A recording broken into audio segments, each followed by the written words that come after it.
ఇవాళ పాత్రికేయ సమావేశం చాలా ఆవేదనతో మహబూబ్ నగర్ ప్రాంత భవిష్యత్తును దృష్టిలో పెట్టుకొని పెట్టినటువంటి పాత్రికేయ సమావేశం. రెగ్యులర్ గా పెట్టేటువంటి రాజకీయ పరమైనటువంటి రాజకీయ ఉద్దేశంతో పెట్టినటువంటి పాత్రికేయ సమావేశం కానే కాదు. మహబూబ్ నగర్ భవిష్యత్తు, మహబూబ్ నగర్ ప్రాంతంలో ఉన్నటువంటి కొంతమంది నాయకులు ఏ విధంగా పదవులు పొందడం ద్వారా స్వలాభం పొంది, వ్యక్తిగత లాభాలు పొంది, ఆ పదవులని స్వలాభం కోసం, కుటుంబ లాభం కోసం, ధనార్జన కోసం వినియోగించుకుంటున్నారనే విషయం మహబూబ్ నగర్ ప్రజలకి తెలియాలని, భవిష్యత్తులో మహబూబ్ నగర్ ప్రజలందరూ కూడా అప్రమత్తంగా ఉండాలనే ఆలోచనతో ఈ ప్రాంతం యొక్క భవిష్యత్తు పైన, ఈ ప్రాంత ప్రజల భవిష్యత్తు పైన మమకారం ఉన్నటువంటి వ్యక్తిగా పెడుతున్నటువంటి పాత్రికేయ సమావేశం ఇది.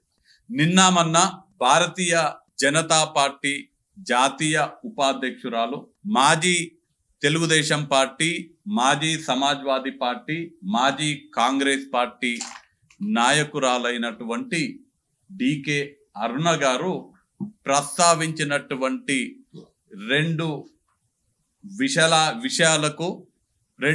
అంశాలకు ప్రతిస్పందనగా దాని వెనకాల ఉన్నటువంటి వారి యొక్క కుట్రని బయట పెట్టాలనే ఆలోచనతో ఈ పాత్రికేయ సమావేశం పెట్టడం జరిగింది.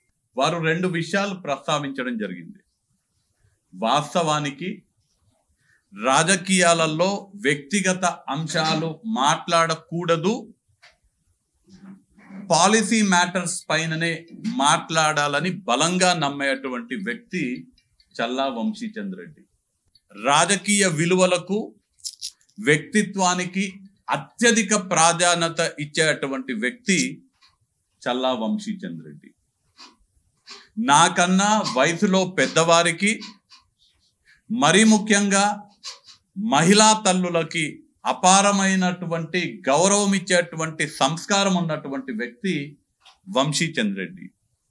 కానీ దురదృష్టవశాత్తు మనం రాజకీయాల్లో ఉన్నాం కాబట్టి మన ప్రత్యర్థుల వ్యవహార శైలి బట్టి మనం కూడా మారాల్సినటువంటి పరిస్థితులు రాజకీయాలలో ఉత్పన్నమవుతాయి. ఆ పరిస్థితే ఇవాళ నన్ను ఈ పాత్రికేయ సమావేశం పెట్టడానికి ముఖ్య కారణం. రెండు విషయాలు వారు గత 2-3 రోజుల్లో ప్రస్తావించడం జరిగింది. ఒకటి, మరి సోయి ఉండి మాట్లాడినరా సోయి లేకుండా మాట్లాడినరో తెలియదు, కానీ నన్ను ఆమెనే ఎమ్మెల్యే చేసిందనే మాట మాట్లాడింది ఏదో పాత్రికేయ సమావేశంలో. ఇట్లాంటి మెడకాయ మీద తలకాయ లేని మాటలు మాట్లాడితే గౌరవంగా ఉండదు అని డికే అరుణ గారికి నేను కాంగ్రెస్ పార్టీ నాయకునిగా నేను హెచ్చరిస్తున్నా. మనం రాజకీయాలలో ఉన్నప్పుడు మనం బాధ్యతతో మాట్లాడాలి, బాధ్యతతో వ్యవహరించాలి. నన్ను కల్వకుర్తి శాసనసభ్యునిగా నాకు టికెట్ ఇచ్చింది రాహుల్ గాంధీ గారు. నన్ను గెలిపించింది కల్వకుర్తి నియోజకవర్గ కాంగ్రెస్ పార్టీ కార్యకర్తల కష్టం నన్ను గెలిపించింది. కల్వకుర్తి నియోజకవర్గ ప్రజల ప్రేమ నన్ను గెలిపించింది. నాకు ఇంకా గుర్తు, 2014 శాసనసభ ఎన్నికల్లో మహబూబ్ నగర్లో కౌంటింగ్ అయిపోయిన తర్వాత రాత్రి ఇక్కడ చాలా మంది పాత్రికేయ మిత్రులు ఉన్నారు, ఆనాడు కూడా మీరు చాలా మంది ఉన్నారు. ఇక్కడ మాట్లాడాలి కౌంటింగ్ స్టేషన్లు అంటే మీరు నొచ్చుకున్నా నేను మిమ్మల్ని రిక్వెస్ట్ చేసి, నేను ఇవాళ ఎమ్మెల్యేగా గెలిచిన తర్వాత మొదటిసారి మాట్లాడడం నేను నా పార్టీ ఆఫీసులోనే మాట్లాడతా అని మీతో ఎవరితో మాట్లాడలే. ఆ రోజు మీరు అందరు కూడా నొచ్చుకున్నారు నన్ను.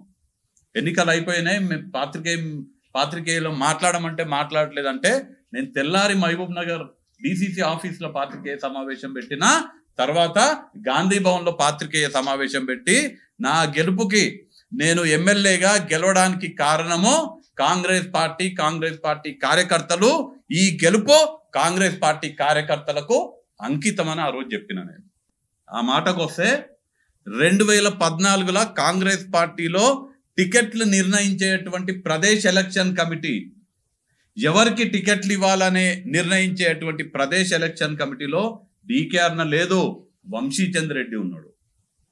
డీకే అరుణకి గద్వాల నుంచి టికెట్ ఇచ్చిన ప్రదేశ్ ఎలక్షన్ కమిటీలో సభ్యుడు వంశీచంద్ర రెడ్డి. వాస్తవాలు మాట్లాడితే 2014లో డీకే అరుణకు టికెట్ ఇప్పించిందే వంశీచంద్ర రెడ్డి అని నేను చెప్తా. ఎందుకంటే నేను ప్రదేశ్ ఎలక్షన్ కమిటీలో సభ్యుడిని, ప్రదేశ్ ఎలక్షన్ కమిటీ నుంచి డీకే అరుణ పేరు సిఫారసు చేస్తేనే సెంట్రల్ ఎలక్షన్ కమిటీ డీకే అరుణ గారికి గద్వాల నుంచి శాసనసభకు పోటీ చేయనికే టికెట్ ఖరారు చేసిండ్రు. టెక్నికల్ గా మాట్లాడితే నీకు టికెట్ ఇప్పించింది చల్లా వంశీచంద్ర రెడ్డి. ఇక నన్ను కల్వకుర్తిలో గెలిపించిన అనే మాట అన్నావు కదా, నీ ఊర్లో ఏమైందో చూసుకో మొదలు. మొన్న జరిగిన శాసనసభ ఎన్నికల్లో మీ గద్వాలలో ఏమైందో చూసుకో తల్లి. పట్టుమని 7,000 ఓట్లు రాలేదు, నీ పరువు పోయింది గద్వాల. పరువు పోడే కాదు, గద్వాల జనం అంతా కూడా చీదరించుకుంటున్నారు. కేవలం గద్వాల జనాలే కాదు, ఈ ప్రాంతంలో ఉన్నటువంటి బడుగు బలహీన వర్గాల వాళ్ళందరూ, బీసీ బిడ్డలందరూ కూడా డీకే అరుణ బీసీల ద్రోహి అని కుండ బద్దలు కొట్టి మరి చెప్తున్నారు. నువ్వు మన గద్వాల్లో చేసిన వ్యవహారాన్ని బట్టి మీరు చెప్తారు కదా, మీది బంగ్లా రాజకీయము, మీ కుటుంబానికి 30,000 ఓట్లు 40,000 ఓట్లు నా పేరు చూసి ఓట్లు వేస్తారని. ఎక్కడ పోయినాయి మన గద్వాల ఆ ఓట్లన్నీ? నేను కల్వకుర్తిలో కసిరెడ్డి నారాయణ రెడ్డి గారిని నిలబెట్టిన, కసిరెడ్డి నారాయణ రెడ్డి గారిని ఎమ్మెల్యేగా గెలిపించుకున్నా. గద్వాల్లో మీరు ఒక బీసీ బిడ్డకు టికెట్ ఇప్పించుకొని మీ స్వార్థం కోసం, మీ కుటుంబం స్వార్థం కోసం మీ అల్లుడైనటువంటి కృష్ణమోహన్ రెడ్డికి పూర్తి మద్దతు ఇచ్చి భారతీయ జనతా పార్టీకి వెన్నుపోటు పొడిచి, ఒక బీసీ బిడ్డకు వెన్నుపోటు పొడిచి మీ రాజకీయ కుతంత్రాలని బయట పెట్టించుకున్నారు. ఇవాళ మహబూబ్ నగర్ ప్రాంత ప్రజలందరూ కూడా మీ యొక్క బీసీ వ్యతిరేక ఆలోచన విధానాన్ని చూసి మిమ్మల్ని అసహించుకుంటున్నారు. నన్ను గెలిపించుడు పక్కన పెట్టు, గద్వాలు ఏమైందో చూసుకొని మరొకసారి చెప్తున్నా. పట్టుమని 7,000 ఓట్లు రాలేదు, మీ పరువు పోయింది. అది ఆమె నిజమైనటువంటి బలము, ఆమె సంస్కారము, ఆమె రాజకీయ కుటిలత్వము. గద్వాలనే కాదు, ఇవాళ మక్తలు పోయి అడితే ఎవరైనా చెప్తారు. మక్తల్లో భారతీయ జనతా పార్టీ ఒక వ్యక్తికి టికెట్ ఇస్తే అక్కడ భారతీయ జనతా పార్టీ టికెట్ ఇచ్చినటువంటి వ్యక్తికి కాకుండా ఆమెకు సొంత తమ్ముడైనటువంటి రామ్మోహన్ రెడ్డికి మద్దతు ఇచ్చి ఇవాళ మక్తల ఏ ఊరికి పోయినా ఏ వేరే పార్టీ వాళ్ళు కాదు, భారతీయ జనతా పార్టీ కార్యకర్తలను అడిగినా చెప్తారు డీకే అరుణ జాతీయ స్థాయిలో ఉపాధ్యక్షురాలు ఉన్నది, కానీ ఇక్కడ మక్తల్లా భారతీయ జనతా పార్టీకి వెన్నుపోటు పడిసింది, వాళ్ళ తమ్ముడి కోసం పనిచేసిందని చెప్తారు.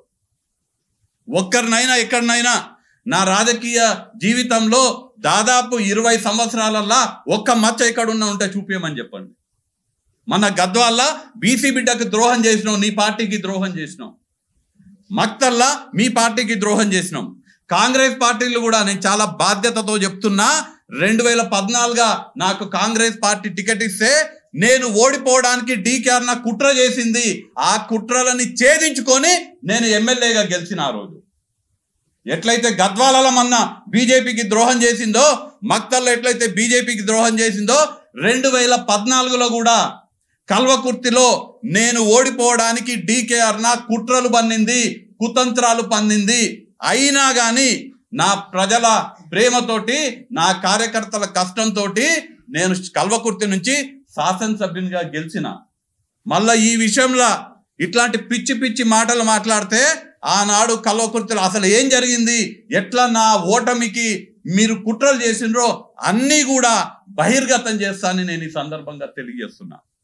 అసలు డీకే అరుణకు నాకు పోలికనే లేదు. నేను చాలా సందర్భాల్లో చెప్పిన, నన్ను ఎమ్మెల్యే గెలిపించిన అని చెప్తుంది ఆ తల్లి. డీకే అరుణ కాంగ్రెస్ పార్టీలోకి రాకముందు నుంచి వంశీచంద్ర రెడ్డి ఏఐసిసి మెంబర్గా ఉన్నాడు.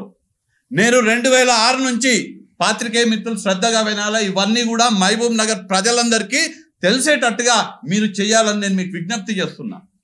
నేను 2006 నుంచి అఖిల భారత కాంగ్రెస్ కమిటీ సభ్యునిగా వంశీచంద్ర రెడ్డి ఉంటే డీకే అరుణకి 2014 దాకా అఖిల భారత కాంగ్రెస్ కమిటీల సభ్యత్వమే లేదు. నా తర్వాత అంటే నేను ఏఐసిసి సభ్యుడిని అయిన తర్వాత 8 ఏళ్ల తర్వాత డీకే అరుణ ఏఐసిసి సభ్యురాలైంది. నాకన్నా కాంగ్రెస్ పార్టీలా డీకే అరుణ జూనియర్. నేను పిఈసిలో ఆమె పేరు సిఫారసు చేస్తే 2014లో డీకే అరుణకు టికెట్ వచ్చింది గద్వాల నుంచి. నేను సిఫారసు చేసిన పిఈసి సభ్యునిగా. 2009లో కూడా చల్లా వంశీచంద్ రెడ్డి రాష్ట్రం నుంచి ఎవరికి టికెట్ ఇవ్వాలని నిర్ణయించేటువంటి ప్రదేశ్ ఎలక్షన్ కమిటీల వంశీచంద్ రెడ్డి 2009లో కూడా సభ్యుడు. 2009లో నేను సిఫారసు చేస్తే టికెట్ వచ్చింది ఆమెకి. 2014లో నేను సిఫారసు చేస్తే ఆమెకి టికెట్ వచ్చింది. నేను 2006 నుంచి ఏఐసిసి సభ్యుడిని. ఆమె 2014 తర్వాత ఏఐసిసి సభ్యురాలు. నాకన్నా ఎప్పుడు కూడా ఆమె జూనియర్ పార్టీలా. నేను 2014లో ఎమ్మెల్యే అయితే ఆమె కూడా 2014లో ఎమ్మెల్యే. నేను మొదటిసారి పోటీ చేసింది 2014లో. ఇది మహబూబ్ నగర్ రాజకీయ నాయకులు అందరూ కూడా క్షుణ్ణంగా ఆలోచన చేయాలి. ఆమెదో నేనేదో గొప్పదాన్ని, నాకు పెద్ద పెద్ద కిరీటం ఉందని చెప్పుకుంటుంది. మహిళని గౌరవిస్తున్నాం కాబట్టి ఆ గౌరవాన్ని కాపాడుకోవాలని నేను వారికి సూచన చేస్తున్నా. డీకే అరుణ పిసిసిలో ఉపాధ్యక్షురాలు ఉన్నప్పుడు వంశీచంద్ రెడ్డి అనేటువంటి నేను అఖిల భారత కాంగ్రెస్ కమిటీలో జాతీయ కార్యదర్శిగా ఉన్నా. నీ పదవి పిసిసిలో ఉపాధ్యక్షురాలువి. నువ్వు పిసిసిలో ఉపాధ్యక్షురాలుగా ఉన్నప్పుడు నేను అఖిల భారత కాంగ్రెస్ కమిటీలో కార్యదర్శిగా ఉన్నా. అది వంశీచంద్ రెడ్డికి డీకే అరుణకు ఉన్నటువంటి తేడా. కాంగ్రెస్ పార్టీ నా చిత్తశుద్ధిని గుర్తించింది. కాంగ్రెస్ పార్టీ నా క్రమశిక్షణని, నా పట్టుదలని, పార్టీ పట్ల నాకున్నటువంటి చిత్తశుద్ధిని గుర్తించి మీలాంటి సీనియర్లను కాదని మీరు పిసిసిలో ఉంటే నన్ను ఏఐసిసిలో అఖిల భారత కాంగ్రెస్ కమిటీలో ఇవాళ అఖిల భారత కాంగ్రెస్ కమిటీలో అత్యున్నతమైనటువంటి నిర్ణయాత్మక మండలిలో సిడబ్ల్యూసి కాంగ్రెస్ వర్కింగ్ కమిటీలో అతి చిన్న వయస్సు కలిగినటువంటి వ్యక్తిగా పాలమూరు బిడ్డగా వంశీచంద్ రెడ్డి వాళ్ళు ఉన్నాడు. ఆమె పిసిసిలో ఉపాధ్యక్షులుగా ఉంటే నేను అఖిల భారత కాంగ్రెస్ కమిటీ కార్యదర్శిగా ఉన్నా. ఇట్లాంటి దొంగ మాటలు, ఇట్లాంటి పిచ్చి పిచ్చి మాటలు, నేను ఆడ గెలిపించినా ఈడ గెలిపించినా అని మల్లగిన మాట్లాడితే మంచిగా ఉండదని నేను హెచ్చరిస్తున్నా. రెండవది, నేను పక్కా లోకల్ కాంగ్రెస్ అభ్యర్థి నాన్ లోకల్ అనే మాట చెప్తుంది. ఈమెకు మొదట రాజకీయ భిక్ష పెట్టింది కాంగ్రెస్ పార్టీ. ఎట్లా? ఆమె మొదటి పదవి ఏం లేనప్పుడు అన్ని పార్టీలకు వెళ్ళి పోటీ చేసి ఓడిపోతే కాంగ్రెస్ పార్టీ గద్వాల నిలబడితే ఓడిపోతానే భయంతో కాంగ్రెస్ పార్టీ దగ్గరకు వస్తే కొల్లాపూర్కి దోలుకుపోయి పాన్గల్లా జెడ్పీటీసీ టికెట్ ఇచ్చి పాన్గల్లా కాంగ్రెస్ పార్టీ కార్యకర్తలు కష్టపడి నిన్ను జెడ్పీటీసీగా గెలిపించారు. మర్చిపోయినావు అరుణమ్మ? పాన్గల్కి నువ్వు లోకల్ ఎట్లయినావు తల్లి? నా పుట్టినిల్లు నారాయణపేట, నా అత్తగారిల్లు గద్వాల అన్నావు. మళ్ళీ పాన్గల్ ఎందుకు పోటీ చేసినావు? ఆ రోజు నారాయణపేటలో ఎందుకు పోటీ చేయలే? గద్వాలు ఎందుకు పోటీ చేయలే? ఆడ జనాలు ఓడగొడతారని కాంగ్రెస్ పార్టీ దగ్గరకు వస్తే పాన్గల్కి తీసుకుపోయి పాన్గల్లో గెలిపించింది కాంగ్రెస్ పార్టీ. అట్లాంటి కాంగ్రెస్ పార్టీకి వెన్నుపోటు పొడిచిన నీచ రాజకీయ నాయకురాలు డీకే అరుణ. ఆ రోజు పాన్గల్కి నాన్ లోకల్ కాదా? ఇవాళ గుర్తొస్తుంది లోకల్ నాన్ లోకల్ అని. నరేంద్ర మోడీ ఏడికెళ్ళి పోటీ చేస్తుండు, వంశీచంద్ రెడ్డి నాన్ లోకల్ అని చెప్తుంది. నా జిల్లా మహబూబ్ నగర్ జిల్లా, ఉమ్మడి మహబూబ్ నగర్ జిల్లా. ఎస్, నేను గర్వంగా చెప్తా, నేను పుట్టింది అప్పారెడ్డి పెళ్లిలా, కల్వకుర్తి నియోజకవర్గం నాది మహబూబ్ నగర్ జిల్లా, పాలమూరు బిడ్డను. ఎస్, బరాబర్ నేను ఇక్కడికి నాది నార్ కర్నూలు లోక్సభ నియోజకవర్గం. అక్కడ ఎస్సీ రిజర్వ్డ్ స్థానం. పార్టీ నన్ను ఆదేశించి మహబూబ్ నగర్ నుంచి పోటీ చేయమన్నది కాబట్టి నేను మహబూబ్ నగర్ నుంచి పోటీ చేస్తున్నా. ఎప్పుడైనా చెప్తా, నా పుట్టిన ఊరు కల్వకుర్తి నియోజకవర్గంలో ఉన్నటువంటి షేరి అప్పారెడ్డి పెళ్లి. నాకు ఇవాళ ఓటున్నది మహబూబ్ నగర్ శాసనసభ నియోజకవర్గం, మహబూబ్ నగర్ లోక్సభ నియోజకవర్గంలో నేను ఇవాళ ఓటర్ని. నేను గర్వంగా చెప్తా, దాంట్లో ఎన్నికపోయేది ఏం లేదు. భారత రాజ్యాంగం చెప్తుంది, భారతదేశ పౌరుడైనటువంటి వాడు భారతదేశంలో ఎక్కడ ఓటున్నా, భారతదేశంలో ఉన్న కన్యాకుమారి నుంచి కాశ్మీర్ వరకు ఎక్కడైనా పోటీ చేయొచ్చు అని భారత రాజ్యాంగం చెప్తుంది. కనీసం సంస్కారము, భారత రాజ్యాంగం మీద విలువలేనటువంటి వ్యక్తి డీకే అరుణ కాబట్టి ఇవాళ లోకల్ నాన్ లోకల్ గురించి మాట్లాడుతుంది. నరేంద్ర మోడీ ఎక్కడికి వెళ్ళి పోటీ చేస్తుండు? నేను నా సొంత జిల్లాలో పోటీ చేస్తున్నా. నరేంద్ర మోడీ గుజరాత్ కదా, పోయి ఉత్తరప్రదేశ్లో పోటీ చేస్తుండు. నరేంద్ర మోడీ నాన్ లోకల్ అని చెప్తుందా డీకేఆర్నా? ఇవాళ సమాధానం చెప్పాలి, బరాబరి వాళ్ళ డీకేఆర్నా సమాధానం చెప్పాలి. నరేంద్ర మోడీ నన్ను ఎప్పుడైతే నాన్ లోకల్, నేను పక్కా లోకల్ అని డీకేఆర్నా అంటుందో, నరేంద్ర మోడీ వారణాసిలో లోకలా నాన్ లోకలా సమాధానం డీకేఆర్నా చెప్పాలి. ఈటల రాజేందర్ మల్కాజిగిరిలా లోకలా నాన్ లోకలా డీకేఆర్నా చెప్పాలి. డీకేఆర్నా రేపు పాత్రికేయ సమావేశం పెట్టి Narendra Modi non local, Vamshi Chand Reddy non local, వంశీచంద్రెడ్డికి ఓట్లు వేయొద్దు, నేను పక్కా లోకలు, నాకు ఓట్లు వేయాలని చెప్పిన డీకేఆర్నా రేపు అదే ప్లేస్లా పాత్రికేయ సమావేశం పెట్టాలి. నరేంద్ర మోడీ వారణాసిలో నాన్ లోకలు, ఓట్లు వేయొద్దు. ఈటల రాజేందర్ మల్కాజిగిరిలో నాన్ లోకలు, ఈటల రాజేందర్కి ఓటు వేయొద్దని డీకేఆర్నా రేపు పాత్రికేయ సమావేశం పెట్టి చెప్పాలి. లేకపోతే మహబూబ్ నగర్ ప్రజలకు క్షమాపణ చెప్పాలి, నాకు బహిరంగ క్షమాపణ చెప్పాలని నేను వాళ్ళు డిమాండ్ చేస్తున్నా. నువ్వు జెడ్పీటీసీ గెలవనికనేమో నీకు ఏది కావాలంటే ఆడికి పోయి పోటీ చేస్తావు, పాన్గల్కి పోయి పోటీ చేస్తావు. నీ అసెంబ్లీ కాదు, నీ జిల్లా కాదు, పోయి పాన్గల్లో పోటీ చేస్తావు. ఇవాళ లోకల్ నాన్ లోకల్ అని గుర్తొచ్చిందా? నేను ఇవాళ ఈ పాత్రికేయ సమావేశం పెట్టడానికి ముఖ్య కారణం ఇప్పటి వరకు మాట్లాడింది కాదు, ఎందుకు ఈ ప్రస్తావన డీకేఆర్నా తీసుకొస్తుంది అనేది ముఖ్యమైన విషయం. ఏదో ఒక మాట చెప్పి ఎట్లాగో మేము ఓడిపోతున్నాము, నన్ను అక్కడ గద్వాలలో తిరస్కరించిన ప్రజలు, నా బండారం గద్వాలలో బయటపడ్డది, నేను బీసీ వ్యతిరేకని గద్వాలలో బయటపడ్డది, ఖచ్చితంగా నేను మహబూబ్ నగర్లో గెలిచే ప్రసక్తే లేదు, నేను ఓడిపోతున్నా, వంశీచంద్రెడ్డి గెలవబోతుండు, రాష్ట్రంలో ప్రజాపాలన కొనసాగుతుంది, దేశంలో రాహుల్ గాంధీ నాయకత్వాన్ని చూస్తున్నారు, వంశీచంద్రెడ్డి గెలుస్తున్నాడు, ఎట్లా వంశీచంద్రుడిని అడ్డుకోవాలి, మంచోడు, పని చేస్తాడు, ఏం చెప్పలేదు. నా మీద ఏం మాట్లాడుతుంది? ఆమెలాగా పూటకో పార్టీ మారినోని కాదు, ఆమె లెక్క పైసలకు కక్కుర్తిపడేటోని కాదు, వాళ్ళ లెక్క లిక్కర్ మాఫియా చేసినోని కాదు, దొంగ కళ్ళు మామలాలు చేసినోని కాదు, కాంట్రాక్టర్లను బెదిరించి పైసలు వసూలు చేసినోని కాదు, క్రషర్ మెషిన్లు పెట్టి పర్యావరణాన్ని చెడగొట్టినోని కాదు. ఏం చెప్తుంది నా మీద? ఏం దేవులన్నా దొరకలేదు, ఆ పిల్లగాడు మంచోడు, పని చేస్తాడు, ఏం దొరకలేదు, ఇక ఏదో ఒకటి అనాలి కాబట్టి నాన్ లోకల్ అనేది తీసుకొచ్చింది. ఎందుకు ఇదంతా చేస్తుందంటే, మహబూబ్ నగర్ ప్రజలపైన పడి ఇన్ని సంవత్సరాలు ఎట్లయితే రాజకీయ పదవులు ఉపయోగించుకొని ధనార్జన కోసం, సొంత లాభం కోసం ప్రజలను పీడించుక తిన్నారో, ఇప్పుడు మళ్ళా మహబూబ్ నగర్ ప్రజల మీద పడి పీడించుక తిననీకే మళ్ళా అధికారం కోసం ఎంపీ అయి పీడించుక తినాలనే ఒక కుట్రలో భాగంగా ఈ ఆరోపణను డీకేఆర్నా చేస్తున్నది.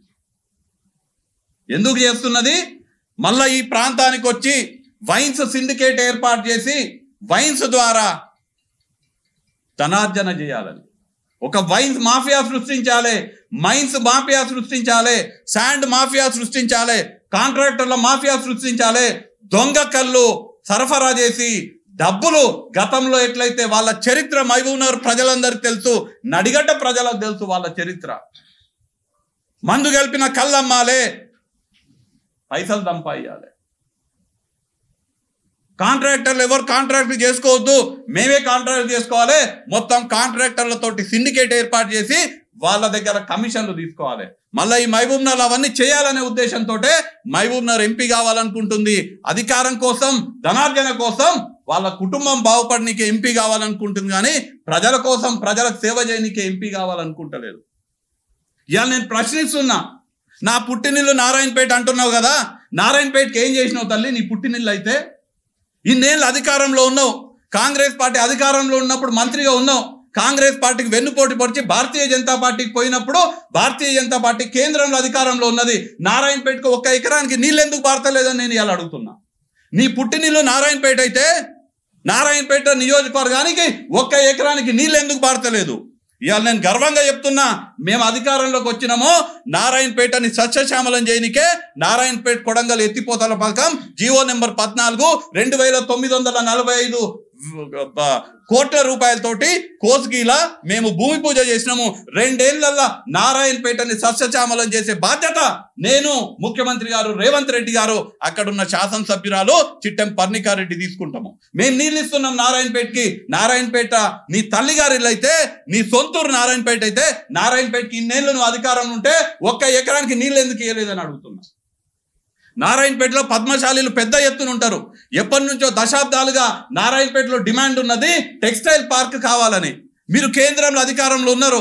నరేంద్ర మోదీ దగ్గరకు పోయి నారాయణపేటలో పద్మశాలీలకు టెక్స్టైల్ పార్క్ కావాలని ఎప్పుడన్నా అడిగినరా? ఎందుకు తెప్పలేదు నారాయణపేటకి టెక్స్టైల్ పార్క్? నేను ఇవాళ చెప్తున్నా, రేపు కాంగ్రెస్ పార్టీ కేంద్రంలో అధికారానికి వచ్చిన తర్వాత మొదటి 100 రోజులల్లా నారాయణపేటకి టెక్స్టైల్ పార్క్ తీసుకొచ్చే బాధ్యత నేను తీసుకుంటా అని నేను ఇవాళ స్పష్టమైనటువంటి హామీ ఇస్తున్నా. ఏం చేసినావు నారాయణపేటకు? నువ్వు ఓట్ల కోసం నా తల్లిగారు ఊరు నారాయణపేట అంటావు తప్ప నారాయణపేటకి ఏమన్నా చేసిండ్రా? ఇంకా ఘోరమైన విషయం, భారతీయ జనతా పార్టీ ప్రభుత్వంలో ఉన్నప్పుడు కేంద్రం ఎన్డీఏ నేషనల్ డిఫెన్స్ అకాడమీ వాళ్ళు నారాయణపేటకి సైనిక్ స్కూల్ కేటాయిస్తే కేంద్ర ప్రభుత్వం రాష్ట్ర ప్రభుత్వం కుట్ర చేసి ఆ సైనిక్ స్కూల్ని వేరే రాష్ట్రానికి తీసుకపోతే నారాయణపేటలో సైనిక్ స్కూల్ గుజరాత్కి తీసుకపోతే డీకేఆర్న ఎందుకు మాట్లాడలేదని నేను ఇవాళ ప్రశ్నిస్తున్నా. ఇక్కడ ఉన్నటువంటి సైనిక్ స్కూల్ నారాయణపేట నుంచి, నువ్వు పుట్టిన గడ్డ అంటున్నటువంటి నారాయణపేట నుంచి వేరే రాష్ట్రానికి తీసుకపోతే ఎందుకు మాట్లాడలేదు డీకేఆర్న నేను ఇవాళ ప్రశ్నిస్తున్నా. నేను ఇవాళ చెప్తున్నా, రేపు కేంద్రంలో కాంగ్రెస్ పార్టీ అధికారంలోకి వస్తే ఖచ్చితంగా గతంలో నారాయణపేట నుంచి తీసుకుపోయినటువంటి సైనిక్ స్కూల్ని నారాయణపేటలో తెచ్చి నారాయణపేటలో సైనిక్ స్కూల్ పెట్టించే బాధ్యత వంశీచంద్ర రెడ్డి తీసుకుంటాడని చెప్తున్నా. ఓట్ల కోసము నారాయణపేట గుర్తొస్తుందా? నీళ్లు బారించనికేనేమో నారాయణపేట నీ సొంతూరు కాదు, ఎడ్యుకేషనల్ ఇన్స్టిట్యూషన్స్ చేయనికే నారాయణపేట నీ సొంతూరు కాదు, ఇండస్ట్రీలు పెట్టనికే నారాయణపేట సొంతూరు కాదు, ఎలక్షన్లు వచ్చినప్పుడే నారాయణపేట నా సొంతూరు, నేను ఇక్కడ లోకల్ అనేది గుర్తొస్తుంది. ఇన్నేళ్ళ అధికారం నుండి మహబూబ్ నగర్కి ఏం చేసినావు? మీరు మీ కుటుంబం ఆ భూత్పూర్ నుంచి మహబూబ్ నగర్ నుంచి భూత్పూర్ దాకా ఆ రోడ్డు కాంట్రాక్ట్ తీసుకొని 10 ఏళ్ళు దాటిపోయింది. ఇవాళ మహబూబ్ నగర్ పట్టణ ప్రజలందరూ కూడా ఒకసారి ఆలోచన చేయండి. 10 ఏళ్ల నుంచి ఒక కాంట్రాక్ట్ మహబూబ్ నగర్ నుంచి భూత్పూర్ వరకు తీసుకొని ఆ రోడ్డు పని చేయకుండా అధికారులు ఎవరైనా ప్రశ్నిస్తే మాకు అధికారం ఉందని అధికారుల మీద బెదిరింపులు చేస్తూ ఇప్పటి వరకు ఆ రోడ్డు పనులు పూర్తి చేయలేదు. మహబూబ్ నగర్ ప్రజలే సాక్షి దీనికి. ఆ రోడ్డు ఇక్కడ మహబూబ్ నగర్ నుంచి భూత్పూర్ మీదకి పోతుంటే చుట్టుపక్కల రోడ్లన్నీ అయిపోతాయి, కానీ ఆ భూత్పూర్ రోడ్డు కాదు. దీనికి కారణం ఎవరు? 10 ఏళ్ల నుంచి ఆ సొమ్ములు తిని ఆ డబ్బు తిని అక్కడున్న డబ్బు దోచుకొని పనులు చేయకుండా మిగిలిచ్చినటువంటి డీకేఆర్ కుటుంబం. దేవరకద్రలో వేముల ఊరికి పోండి, వేముల స్టేజ్ నుంచి వేముల దగ్గరికి అక్కడ రోడ్డు పని అదే పైసలు మింగినరు, రోడ్డు పని చేస్తలేరు. అక్కడ గ్రామానికి చెందినటువంటి ఆ మండలంలో ఉన్నటువంటి ప్రజలందరూ కూడా అడిగితే వాళ్ళని బెదిరింపులకు గురి చేస్తున్నారు. రాజకీయాలలో ఉన్నది ప్రజాసేవ చేయనికనా లేదంటే రాజకీయాల ముసుగులో పైసలు దండుకోనికనా? డీకేఆర్ మహబూబ్ నగర్ ప్రజలకు సమాధానం చెప్పాలి. ఇవాళ కోయిల్ సాగర్ నుంచి తీలేరు దగ్గర నీళ్ళు వచ్చి పడతాయి. తీలేరు నుంచి 6 కిలోమీటర్లు, కేవలం 6 కిలోమీటర్లు ఒక కాలువ దవ్వుతే అక్కడ ధన్వాడ పెద్ద చెరువులకు నీళ్లు తీసుకపోతే 18 గ్రామాలకు సాగునీరు అందుతాయి. నాది ధన్వాడ అని చెప్తుంది, ధన్వాడకు పోయి ఓట్లు అడుగుతుంది. నిజంగా నీకు ధన్వాడ అయితే ధన్వాడ రుణం తీర్చుకోవాలనే నీకుంటే ధన్వాడ పెద్ద చెరువులకు తీలేరు నుంచి ఆ కోయిల్ సాగర్ నీళ్లు తీసుకొచ్చి అక్కడ 6 కిలోమీటర్ల కాలువ తవ్వించి ధన్వాడ పెద్ద చెరువులకు నీళ్లు పోస్తే ధన్వాడ కింద ఉన్నటువంటి 18 గ్రామాలకు నీళ్లు వస్తాయి, సాగునీరు అందుతుంది. సోయుందా డీకేఆర్నకు? ఎప్పుడన్నా మంత్రిగా ఉన్నావు, రాష్ట్రంలో అధికారంలో ఉన్నప్పుడు నువ్వే అధికారం చెలాయించినావు, కేంద్రంలో బీజేపీ అధికారంలో ఉంది. ఏం చేసినావు ధన్వాడకి? నేను ఇలా చెప్తున్నా, రేపు నన్ను ధన్వాడ ప్రజలు ఎంపీగా గెలిపిస్తే కోయిల్ సాగర్ నుంచి తీలేరు దగ్గర పడ్డ నీళ్లను 6 కిలోమీటర్ కాలువ దొవ్వి ధన్వాడ పెద్ద చెరువుకు నీళ్లు తీసుకుపోయి ధన్వాడ మండలంలో ఉన్నటువంటి 18 గ్రామాలకు సాగునీరు అందే బాధ్యత నేను వంశీచంద్ర రెడ్డి తీసుకుంటాడు. ఇది డీకేఆర్ నాకు వంశీచంద్ర రెడ్డికి ఉన్న తేడా. సంగంబండ విషయం తెలియదా? నువ్వు మంత్రిగా ఉన్నావు కదా, కేంద్రంలో బీజేపీ అధికారం ఉంది కదా. సంగంబండకి నిర్వాసితులకు 10 కోట్లు ఇస్తే అక్కడ ఉన్నటువంటి 25,000 ఎకరాలకు సాగునీరు అందుతుంది. ఆ సోయి లేనటువంటి ప్రజాప్రతినిధి నువ్వు. నేను ఇవాళ ఎంపీ కూడా కాలేదు, నాకేం అధికారం లేదు, కానీ మా ప్రభుత్వం వచ్చింది, మా ముఖ్యమంత్రి చెప్పి ఆ 10,07,00,000 రిలీజ్ చేయించినా ఇవాళ సంగంబండ పగలబోతుంది. మక్తల్ మాగనూరు మండలాలలో 25,000 ఎకరాలకు ఇవాళ సాగునీరు అందబోతుంది. కేంద్రంలో బీజేపీ అధికారంలో ఉంది. ఏం చేసినావు ఈ మహబూబ్ నగర్కి? భారతమాలకు సంబంధించినటువంటి మన ముందు నుంచి పోయేటువంటి జాతీయ రహదారి ఉంది. భారతమాలకు సంబంధించినటువంటి భూమి కోల్పోయిన వాళ్ళు దాదాపు 6,000 మంది కుటుంబ సభ్యులు ఇప్పటికీ కూడా చాలా ఆవేదనకు గురవుతున్నారు. మాకు కంపెన్సేషన్ వస్తలేదని. ఎప్పుడన్నా నరేంద్ర మోడీ దగ్గరకు పోయి మాట్లాడినరా? ఎప్పుడన్నా జేపీ నడ్డా దగ్గరకు పోయి మాట్లాడినరా? ఈ జాతీయ రహదారికి సంబంధించినటువంటి 6,000 మంది నిర్వాసితులు ఇబ్బంది పడుతున్నారని, కంపెన్సేషన్ రావాలని ఎప్పుడైనా మాట్లాడినరా? మీ పదవుల కోసము, మీ టికెట్ల కోసము, మీ బలం కోసం మాట్లాడుకుంటారని ప్రజల కోసం ఎప్పుడైనా మాట్లాడిందా ఆమె? ఇవన్నీ ఎందుకు చెప్తున్నా అంటే మహబూబ్ నగర్ ప్రజలని మళ్ళా వాళ్ళ కుట్రలు కుతంత్రాలతోటి మోసం చేయనీకి వస్తున్నది.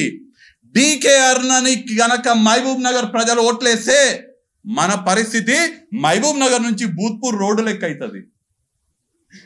దేవరకద్ర ప్రజలందరూ కూడా గమనించాలి. డీకే అరుణకు ఓటేస్తే మన పరిస్థితి వేముల స్టేజ్ నుంచి వేముల ఊరు వరకు ఉన్న రోడ్డు లెక్క అవుతుంది. నారాయణపేట నియోజకవర్గ ప్రజలు డీకే అరుణకు ఓటేస్తే అక్కడ పోయినటువంటి సైనిక్ స్కూల్ పరిస్థితి నారాయణపేట ప్రజలకు అవుతుంది. రానటువంటి టెక్స్టైల్ పార్క్ పరిస్థితి నారాయణపేట ప్రజలకు అవుతుంది. బీడు బారినటువంటి నారాయణపేట భూముల లెక్క మన పరిస్థితి అవుతుంది. అంటే ఇన్ని కుట్రలు, ఇన్ని దురుద్దేశాలు మనసులో పెట్టుకొని ఇక ఎట్లయినా వంశీచంద్ర రెడ్డి గెలుస్తుండు, ఓడగొట్ట నీకు ఏదో ఒకటి అనాలే, నా లోకలని యాదని ఇదని అనాలనే కుట్రతోటి ఇవన్నీ చేస్తున్నది. ఇవాళ చెప్తున్నా, ఇప్పటి వరకు ఒక మహిళ అని, నాకన్నా వయసులో పెద్ద ఆవిడని నేను గౌరవించిన, నిన్న ఆమె మాట్లాడినటువంటి మాటలకి అవన్నీ కూడా మర్చిపోతున్నా. ఇప్పుడు నేను డీకే అరుణ బండారము ఇంకా ప్రచారానికి మే 13 వరకు, మే 13 నాడు ఎన్నిక ఉంది. మే 11 సాయంత్రం కదా నా ప్రచారం. మే 11 సాయంత్రం వరకు డీకే అరుణ బండారాన్ని ఖచ్చితంగా ప్రజలలో బయట పెడతాము. ఇన్నేళ్ళు అనుకుంటున్నారేమో మాది నడిచింది, మేము అధికారంలో ఉన్నాము, ప్రజలని మోసం చేసినాము, అధికారాన్ని ముందు పెట్టుకొని మేమందరూ లాభ పొందినామని. ఇప్పటి నుంచి ఆ పప్పులు ఉడకవు.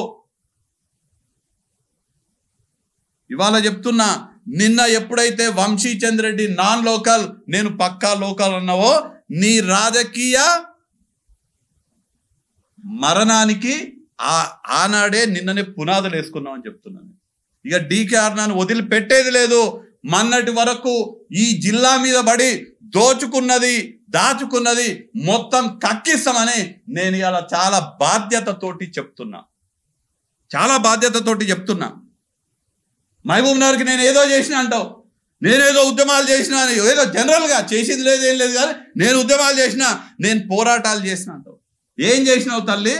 అప్పర్ భద్ర national project Bharatiya Janata party ప్రభుత్వం నేషనల్ ప్రాజెక్ట్గా ప్రకటిస్తే 5,003 కోట్లు, 5,300 కోట్లు కేటాయించి అప్పర్ భద్ర డ్యామ్ హైట్ పెంచనిస్తే ఆనాడు వంశీచంద్ర రెడ్డి కేంద్రానికి ఉత్తరం రాసిండు, ముఖ్యమంత్రికి ఉత్తరం రాసిండు. అప్పర్ భద్ర హైట్ పెంచితే నడిగడ్డ ప్రాంతంలో 80,000 ఎకరాలకి నీళ్లు సరిపోవని వంశీచంద్ర రెడ్డి రాసిండు. నాది నడిగడ్డ కాదు, కానీ పాలమూరు బిడ్డగా నేను ఉత్తరం రాసిన. నేను లోకల్ అంటున్నావు కదా, ఆనాడు అప్పర్ భద్ర ప్రాజెక్ట్కి జాతీయ స్థాయి హోదా ఇస్తే ఎందుకు ప్రశ్నించలేదు, ఎందుకు ఆపియలేదు? ఉల్టా ఏం చేసిందో తెలుసా డీకే అరుణ?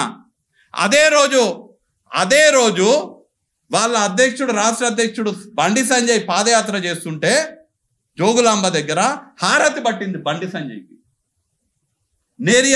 నేరియాల సూటిగా ప్రశ్నిస్తున్నా, ప్రాంతం మీద మమకారం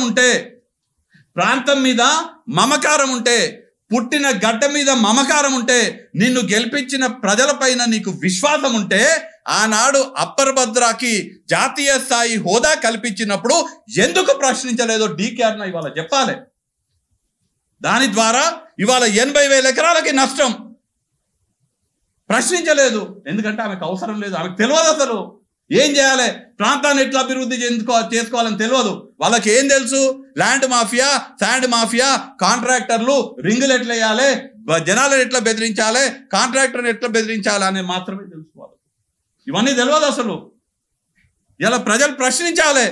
అప్పర్ భద్రకి జాతీయ హోదా ఇచ్చినప్పుడేమో ఏం చేయలేదు, మన పాలమూరు రంగారెడ్డికి జాతీయ హోదా ఇస్తామని స్వయంగా నరేంద్ర మోడీ వచ్చి మహబూబ్ నగర్లో చెప్తే ఇప్పటి వరకు సోయలేదు వీళ్ళకు. మీరే అధికారంలో ఉన్నారు కదా, పాలమూరు రంగారెడ్డి ఎత్తిపోతల పథకానికి జాతీయ హోదా ఎందుకు తీసుకురాలేదు? మీరు బుద్ధిమంతులైతే, పనిమంతులైతే జాతీయ హోదా తీసుకొస్తే ఏది ఈ నియోజకవర్గం మహబూబ్ నగర్ లోక్సభ నియోజకవర్గం మొత్తం సస్యశ్యామలం అవుతుంది కదా. ఎందుకు తీసుకురాలేదు జాతీయ హోదా? కేవలం ప్రజల మీద పడాలి, ప్రజలని దోచుకోవాలి, అదే పని, వేరే పనేం లేదు.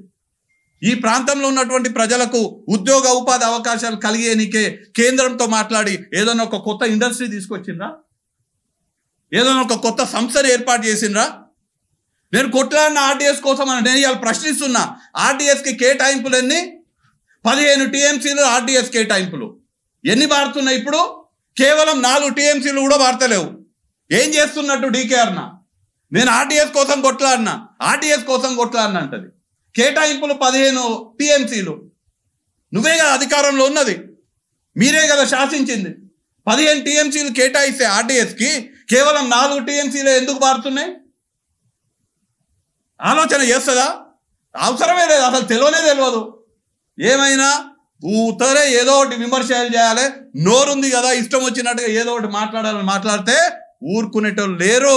నీ బండారం బయట పెడతామని డీకే అరుణకు హెచ్చరిస్తున్నా.